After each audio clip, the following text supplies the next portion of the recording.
آگے چلیں، قرآن مجید کی جو آیت کریمہ ہے یقاتلون فی سبیل اللہ فیقتلون ویقتلون، کہ وہ جو مومن ہیں جنہوں نے اپنے رب سے یہ تجارت کر لی ہے وہ اللہ کی راہ میں لڑتے ہیں، مارتے بھی ہیں اور مرتے بھی ہیں۔ اب اندازہ لگائیں قرآن مجید میں کہ اللہ رب العزت یہ بھی تو فرما سکتا تھا وہ مرتے بھی ہیں وہ مارتے بھی ہیں، نہیں، پہلے فرمایا کہ وہ مارتے بھی ہیں وہ مرتے بھی ہیں۔ کیا مطلب؟ یہ مارتے لفظ علماء نے لکھا ہے یہ ان کے جذبہ جہاد کو اللہ بیان کر رہا ہے، اور مرتے بھی ہیں، شہید بھی ہوتے ہیں، اس میں ان کا شوق شہادت اللہ نے بیان کیا۔ جب انہوں نے اپنے رب سے کاروبار کر لیا ہے، جانیں رب کو دے دی ہیں، مال بھی رب کو دے دیا ہے، بدلے میں جنت لے لی ہے، تو پھر انہیں پتا ہے کہ اس میدان جنگ سے اگر بچ کے جائیں گے تو غازی بنیں گے، اور اگر کٹ جاتے ہیں تو پھر شہید بن جائیں گے۔ علامہ اقبال کا ایک شعر مجھے یاد آ رہا ہے، علامہ صاحب فرماتے ہیں کہ شہادت ہے مطلوب مقصود مومن، شہادت ہے مطلوب مقصود مومن، نہ مال غنیمت نہ کشور کشائی۔ مومن کو نہ اپنی شہرت سے غرض ہے اور نہ ہی اسے کوئی اور لالچ ہے، بلکہ اس نے اپنے مالک سے جب کاروبار کیا ہے تو پہلے دن سے ہی کلمہ پڑھتے ہی اس نے اقرار کر لیا ہے، اے مالک یہ جانیں بھی تیری ہیں یہ مال بھی تیرا ہے، اب اس دنیا میں جتنا عرصہ تم نے مجھے رکھنا ہے ہر لمحہ میں نے تیری مرضی کے مطابق گزارنا ہے۔ اور یہ ذہن میں رکھ لیں کہ یہ جو تجارت ہے نا، یہ تجارت سب سے پہلے اللہ کے نبیوں نے کی ہے۔ کس نے کی ہے؟ سارے بولیں، کس نے کی ہے؟ اللہ کے نبیوں نے کی ہے۔ آپ قرآن مجید پہلے پارے میں پڑھیں، اللہ فرماتا ہے کہ وَيَقْتُلُونَ النَّبِيِّينَ بِغَيْرِ الْحَقِّ، کہ یہ یہودیوں کی جو قوم ہے انہوں نے کتنے نبیوں کو ناحق قتل کیا۔ اب تفسیروں میں آتا ہے 70 نبیوں کو، اللہ کے 70 نبیوں کو انہوں نے ناحق قتل کر دیا۔ تو اب جو نبی اللہ کی راہ میں قتل ہوئے، شہید ہوئے، تو سب سے پہلے ایمان والے بعد میں اللہ کی راہ میں شہادت حاصل کرتے ہیں، سب سے پہلے اللہ کے نبیوں نے شہید ہونا پسند کیا، اور پھر آقا کریم علیہ السلام دعائیں مانگا کرتے ہیں۔ بخاری میں مسلم میں دونوں میں یہ حدیث پاک موجود ہے کہ حضرت ابو ہریرہ رضی اللہ تعالیٰ عنہ بیان کرتے ہیں کہ آقا کریم علیہ السلام نے ایک دفعہ فرمایا والذی نفسی بیدہ، کہ مجھے اس ذات کی قسم ہے جس کے قبضہ قدرت میں مجھ محمد کی جان ہے صلی اللہ علیہ وسلم، لوددت انی اقتل فی سبیل اللہ ثم احیا ثم اقتل ثم احیا ثم اقتل ثم احیا ثم اقتل۔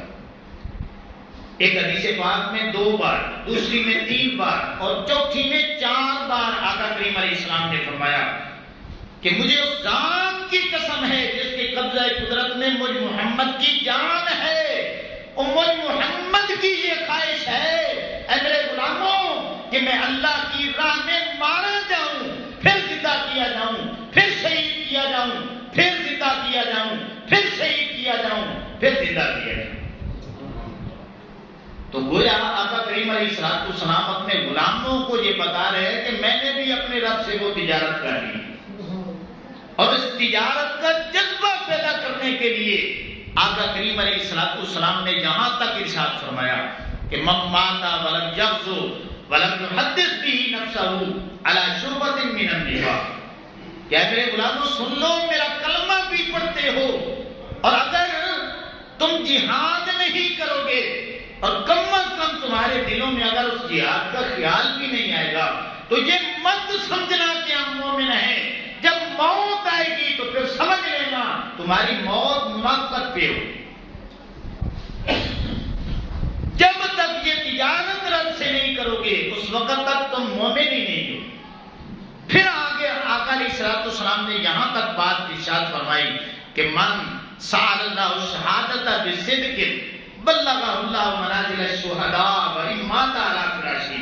اے میرے غلاموں، اگر تمہارے دل میں شوق شہادت ہے اور یہ تجارت تم نے کر لی ہے، تو پھر اگر ساری زندگی جہاد کا موقع ہی نہیں آتا اور تم جہاد میں نہیں جاتے مگر دعائیں مانگتے رہتے ہو کہ مالک شہادت عطا فرما، اب بستر مرگ پہ تمہاری موت ہوتی ہے، تبھی موت ہوتی ہے. اللہ فرماتا ہے تمہاری نیت کی وجہ سے میں لکھ دیتا ہوں کہ میرا بندہ عام موت نہیں مر رہا بلکہ شہادت کی موت مر رہا. اسی لیے صحابہ کرام علیہ الرضوان کا پڑھ کے دیکھیں. حضرت سیدنا عمر فاروق رضی اللہ تعالیٰ عنہ آپ دعائیں مانگا کرتے تھے، اللہم ارزقنی شہادتا فی سبیلک واجعل موتی ببلد رسولک، کہ اے مالک مجھے شہادت کی موت عطا فرمانا اور مدینے میں عطا فرمانا. ہم میں سے کتنے ہیں جو شہادت کی طلب رکھتے ہیں، شاید زندگی میں دعائیں کبھی نہیں کی. تو اگر اسی طرح ہم مر جائیں گے کہ کبھی دعائیں نہیں کی، تو امام الانبیاء صلی اللہ علیہ وسلم کے غلاموں، اگر اللہ رب العزت نے منافقین کے گروہ میں شامل کر دیا تو پھر ہمارا کیا بنے گا؟ اور آج مسلمان جہاد سے نام بھی نہیں ڈرتے ہیں. کوئی بھی عالم، کوئی بھی پیر جو ہے بڑے سے بڑا، وہ جہاد کا نام لے اس کی ٹانگیں کانپ رہی ہیں. حالانکہ آقا کریم علیہ السلام کی زندگی جہاد سے بری ہوئی ہے، جہاد سے بری ہوئی ہے. آقا کریم علیہ السلام کے زمانے میں 74 جنگیں جو ہیں آقا کریم علیہ السلام کے زمانے میں ہوتی ہیں.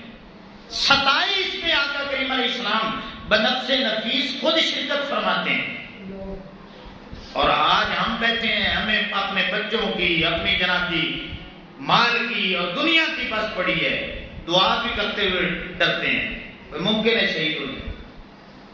اور یہی ڈر جو ہے نا، یہی ڈر مسلمانوں کو لے دے کے بیٹھ گیا. اللہ اکبر. یہ ڈاکٹر عافیہ صدیقی 2003 میں گرفتار ہوتی ہیں، امریکہ لے کے جاتے ہیں اور جہاں پہ رکھتے ہیں نا اس جیل کا نام بھی انہوں نے جہنم کا گڑھا رکھا ہوا. اس میں جو وہ ظلم کر سکتے تھے نا انہوں نے اس پہ کیے ہیں. تو 20 سال ہو چکے ہیں، 20 سال ہو چکے ہیں. اس کے لیے صرف نعرے لگتے ہیں، ریلیاں ہوتی ہیں اور جہاں تک بس دعائیں ہوتی ہیں اور چلے جاتے ہیں. کتنے اسلامی ممالک ہیں، 60 کے قریب اسلامی ممالک ہیں. اگر یہ سارے اکٹھے ہو کر صرف امریکہ کو آنکھیں دکھائیں تو کیا وہ پاکستان کی بیٹی آزاد نہیں ہو سکتی؟ مانتی کوئی نہیں. میرے سامنے اللہ کا قرآن پڑا ہے، اللہ کی عزت کی قسم ہے. اللہ قرآن میں فرماتا ہے میرے بندو، اگر تم ایمان میں مضبوط ہو، تم ایک کافر سے لڑتے ہو، تمہارے سامنے 100 بھی ہوگا تو زیر ہو جائے گا. ایک مومن کی پاور کم از کم 100 کے برابر، اور اس سے بھی ایک مرلہ آگے بھی آتا ہے. اللہ فرماتا ہے اگر واقعی تمہارا مضبوط ایمان ہے، جس طرح قرآن کے مطابق ہونا چاہیے تمہارا ہے، تو پھر ایک بندہ مومن 1000 پہ بھی بڑھے.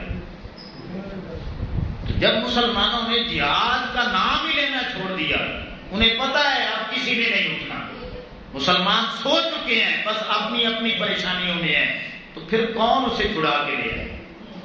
تو اس لیے امام الانبیاء صلی اللہ علیہ وسلم کی غلاموں ضرور شہادت کی دعائیں مانگے.